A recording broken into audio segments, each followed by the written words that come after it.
Kim Iversen. I don't know how many you know about Kim Iversen. She's sort of in the Toolsy line, as far as I understand, where like at one point she, I guess, claimed to be on the left, but then she appeared on the Hill Rising and just says crazy stuff, like crazy, crazy stuff. She's sort of gone the direction of like Jimmy Dore and people like that.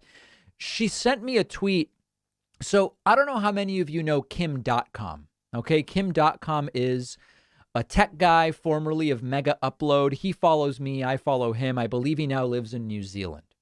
Kim.com posted this thing. He posted, in a prank call to George W. Bush, admits the U.S. broke its promise to Russia not to expand NATO eastward because times have changed and the U.S. was adjusting to the times. Now, George W. Bush did get pranked.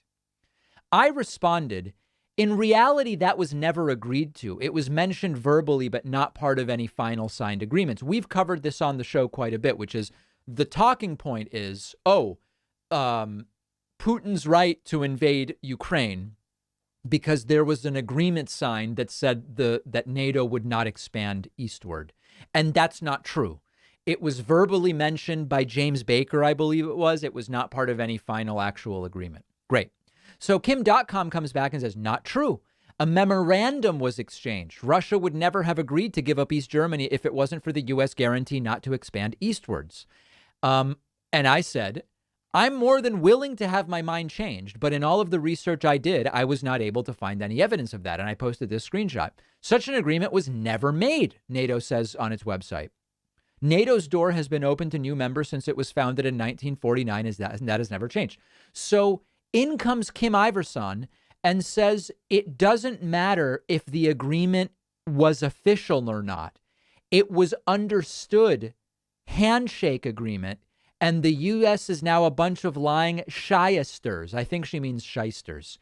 Now, I was going to respond, and then I realized I'm an idiot if I respond because this is just bad faith. This is the, Toolsy, Jimmy Dore sort of line. It sort of does matter if it's official.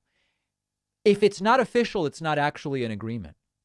It's like sort of saying like, I had an unofficial contract with my car dealer, but then like they gave me a piece of paper and it didn't say any of that stuff that they told me unofficially. And then I signed it. And now I want the stuff that they verbally said. It's not, it's just not an agreement then. I don't know. My mortgage broker told me I was getting a 1% mortgage, but then on the disclosure, it said 4%. And then on the paperwork, it said 4%. And my lawyer told me it's 4%. And I signed it. And then I got a bill and it says 4%, but they had mentioned it was 1%. Oh, okay. But so the agreement said 4%? Yeah. And your lawyer said your mortgage is 4%? Yeah. And you signed it saying, I understand this is 4%? Yeah. Okay, so what are we really talking about here?